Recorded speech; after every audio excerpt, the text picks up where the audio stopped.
We're done with the shoot. In 3-4 days, I'll get back. Make it fast and wrap it up. We're done.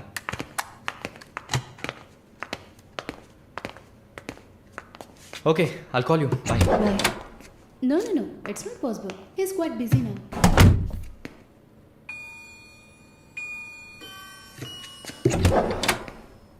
ఆయన ఫ్రీగా ఉన్నప్పుడు తప్పకుండా నాకు call చేయమని చెప్పండి. I just leave my card with you అనుకో.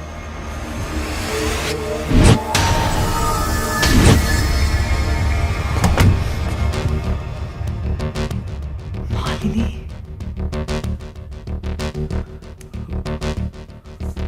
Please ask him to call me.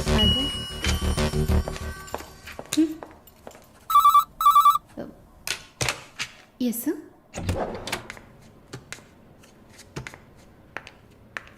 Sir?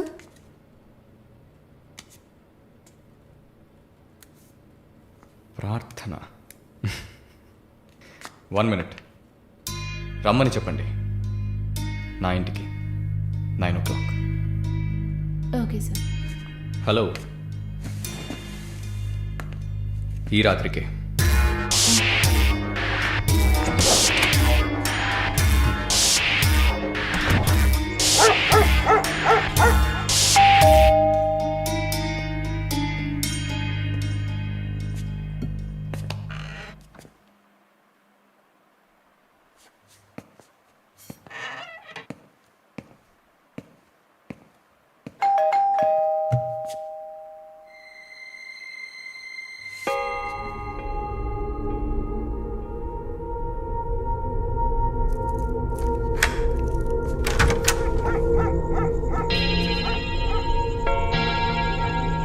ప్రార్థన yeah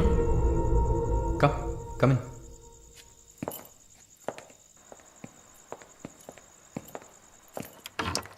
Sit.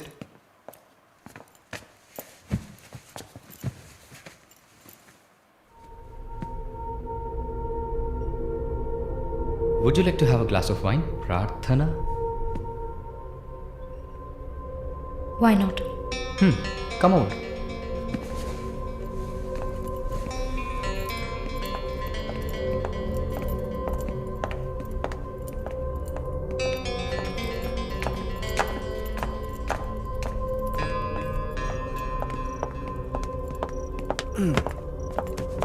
Sit. So, red wine? Okay.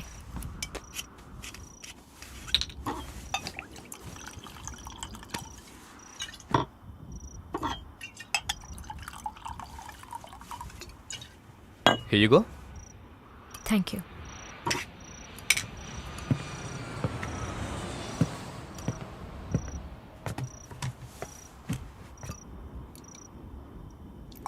Cheers.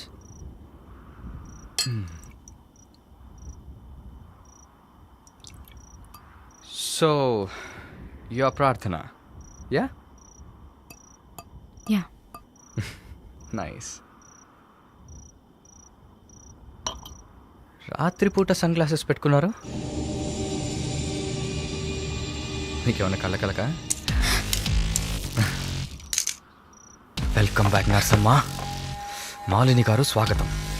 ఒక నల్ల కళ్ళద్దాలు ఎర్ర స్కార్ఫ్ కట్టుకోగానే నువ్వు ఎవరో గుర్తుపట్టలేను అనుకున్నావా? ఆఫ్టర్ ఆల్ ఒక ఆడదానివి. నువ్వు నన్ను నిన్నొక 100 సార్లు కౌగిలించుకొని ఉంటానా? గాలి కూడా దూరనంత గట్టిగా నీ ఒంట్లో ప్రతి అవయవం నన్ను అతుక్కుపోయేలా కౌగిలించుకున్నా కదే. Open your damn mouth and tell me. ఏంటి కొత్తగా ఒక BMW కార్లో ఒక ముసలోడి పక్కన చూశాను? రామస్వామి గారు, నేను ఆయనకి స్పెషల్ నర్స్ని. మరి ఇదేంటి ప్రార్థన? పార్ట్ టైం జాబా? నా పేరు చెప్తే నన్ను మీట్ అవ్వవు అని నా ఫ్రెండ్ కార్డ్ యూజ్ చేసి అపాయింట్మెంట్ తీసుకుందామని వచ్చాను. అదా నీ ప్లాన్? అపాయింట్మెంట్ దొరికింది, నన్ను చూసావు, ఇంకేంటి ఇప్పుడు? నువ్వు లేకుండా నేను ఉండలేకపోతున్నా వరుణ్.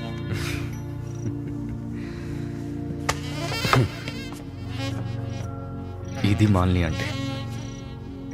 నిన్ను చూడకుండా నా వల్ల కావట్లేదు వరుణ్. I love you.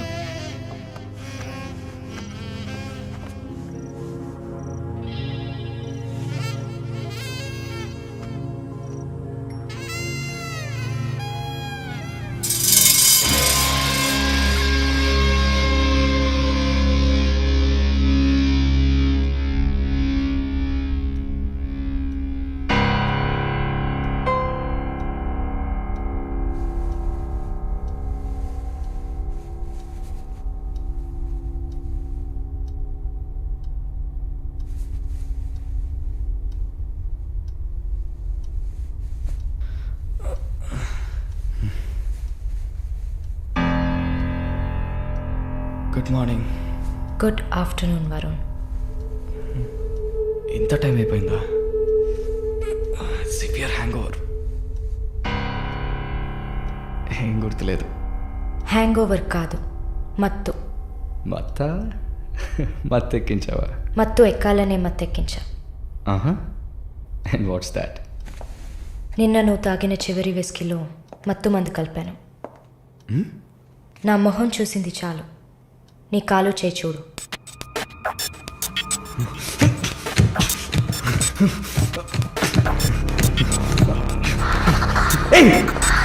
కథలకు నీకు సర్జరీ చేశా, 2 లేయర్లు కుట్లు వేసా. ఇంకా సేపట్లో అనస్థీషియా ఎఫెక్ట్ తగ్గుతుంది. తర్వాత థెరపీగా ఫీల్ అవుతావు. నొప్పి కూడా బాగా తెలుస్తుంది. ఏం చేసావి? ఏం లేదు, నువ్వు భయపడుతున్నట్టుగా ఏం లేదు. నేను సెడేట్ చేసి నువ్వు మత్తులో ఉన్నప్పుడు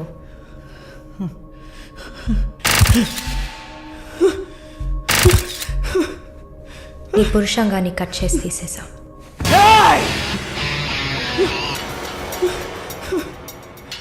మెడికల్ టర్మ్స్లో దీన్ని పినెక్టమీ అంటారు. యూరిన్ పోసుకోవడానికి ఒక ట్యూబ్ పెట్టా. So nothing to worry.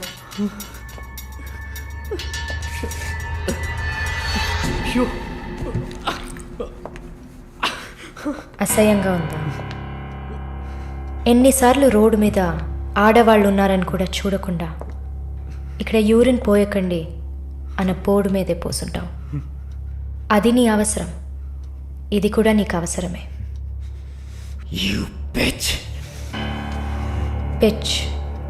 అంటే ఆడకుక్క, అదే కదా? I'm okay with it. ఆ కుక్కని అమ్ముకు బతికే నిన్ను ఎలా పిలవచ్చు? యా. ఓ సారీ, నువ్వు చేసే పనికి ఆ పేరు సరిపోదే. Yes, pimp.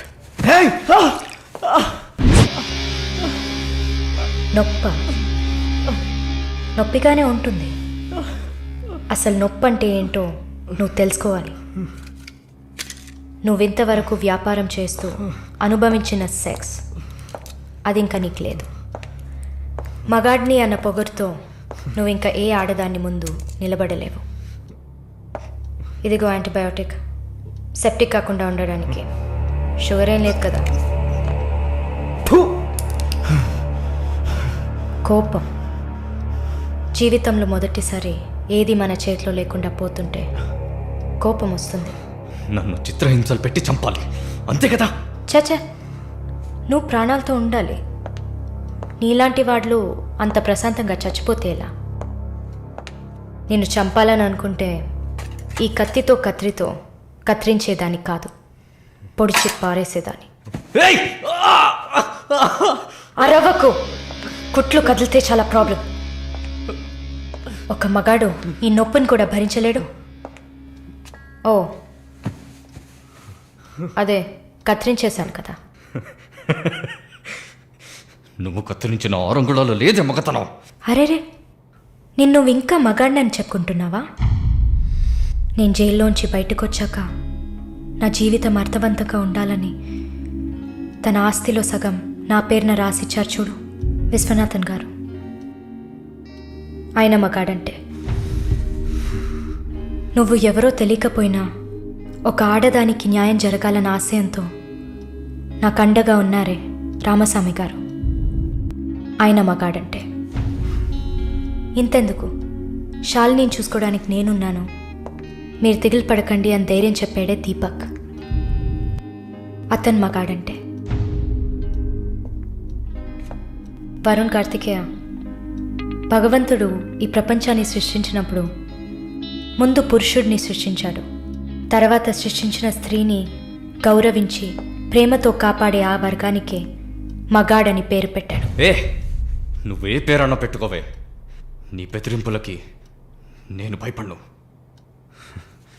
నీలాంటి చాలామంది అమ్మాయిలతో వ్యాపారం చేసి బాగా సంపాదిస్తాను. సిగ్గులేదు? దీనికి సిగ్గెందుకే? ఈ బిజినెస్ చేసే కదా నేను ఈ స్టేజ్కి వచ్చింది. ఏ స్టేజ్కి వరుణ్ కార్తికేయ? ఈ స్టేజ్కి తీసుకొచ్చిన నిన్ను బతకనివ్వని. అవునా? అన్నీ చేసి నువ్వు మాత్రం ప్రాణాలతో ఉన్నావు? ఓ, చెప్పడం మర్చిపోయా. ప్రకాష్ నీ విఐపి కస్టమర్. వాడిని ఏం చేయాలనుకున్నా? ఆ యదవని చంపేయాలి. వాడిని చంపేశా. వాడు చేసింది నాకు పిచ్చి కుక్క కరవడం లాంటిది. ఆ కుక్కని కొట్టి చంపేశా. నీతో కంపేర్ చేస్తే ఆ ప్రకాష్కి పడిన శిక్ష తక్కువే. నేనెందుకు ఇలా మారాను, నాకెలా ఎంత ధైర్యం వచ్చింది ఆలోచించూడు. ఎన్ని కబుర్లు చెప్పావు, ఎన్ని రకాలుగా మోసం చేశావు. నా భుజం మీద తల పెట్టుకో, నా ఒళ్ళో పడుకో. అయ్యో, నువ్వు ప్రాణాలతో ఉండాలిరా. అవస్థలు పడు, అవమానాలు పడు, మెల్లమెల్లగా చావాలరా నువ్వు. నీ ముందున్న మాలిని నువ్వే తయారు చేశావు. నువ్వు నన్ను జైలుకి పంపించకుండా ఉండవలసింది. అక్కడ నేను చూసిన ఒక్కొక్కరి జీవితము నాలో దాగి ఉన్న ధైర్యాన్ని బయటకు తీసింది. న్యాయం కోసం, నీతి కోసం మీ మీద కేసు వేస్తే జిల్లా కోర్ట్, హైకోర్టు, సుప్రీంకోర్టు అని ప్రతి మెట్టు ఎక్కి మీకు కూడా న్యాయం చేయమని అడుగుతారు. మీకోసం కూడా చట్టం ఉంది. శిక్ష పడకుండా వాదించి బయటకు తీసుకురావడానికి కూడా మనుషులున్నారు. మానవ హక్కుల పేరుతో మానవత్వమే లేని మీ మీద జాలి చూపించాలని అడిగేవాళ్ళు ఉన్నారు. వెంట పడి పడి తరమడం, గుంపులు గుంపులుగా వచ్చి రేప్ చేయడం, ఇవన్నీ మనుషులు చేసేవట్రా. దెబ్బతిన్న నాకే కదా నొప్పి తెలుస్తుంది. నన్ను అడిగితే నీలాంటి వాళ్ళకి మరణం శిక్ష కాదు. మరి ఆలోచించి చూసా. ఒక ఫ్రెండ్లా, నీ లవర్లా, నేను కన్నా తల్లిలా కూడా ఆలోచించి చూసా. ఇది మాత్రమే నీకు వెంటనే అర్థమయ్యే శిక్ష అనిపించింది. నా కోపాన్ని చూపించా. ఇప్పుడే నర్స్ అయినందుకు నేను గర్వపడుతున్నాను. Fuck you! నాట్ ఎనీమో. నేను కత్తిరించింది నీ గోళ్ళనో జుట్టునో కాదు. తిరిగి పెరుగుతుంది, పొగరుగా తిరగొచ్చు అనుకోకు. ఒక మచ్చని వదిలి వెళ్తున్నా. మారు. మగాడ్లా కాకపోయినా మనుషులా మారొచ్చు. It's a better option. ఎన్నాళ్ళీ రాక్షస నీతి కాలం అడగదా, గుండె నుండి నిర్భయ జ్యోతి జ్వాలై రగలదా. లోకంలో లోపాలన్నీ స్త్రీకే ఉన్నాయనుకోకు, లోపలున్న శక్తిని తీస్తే ఆపే వీలుందా. నువ్వు చేసే పాపాలన్నీ నీ తోడున్నాయనుకోకు, పండే రోజొచ్చిందంటే మన్నే నీ మీద. Please subscribe for more videos.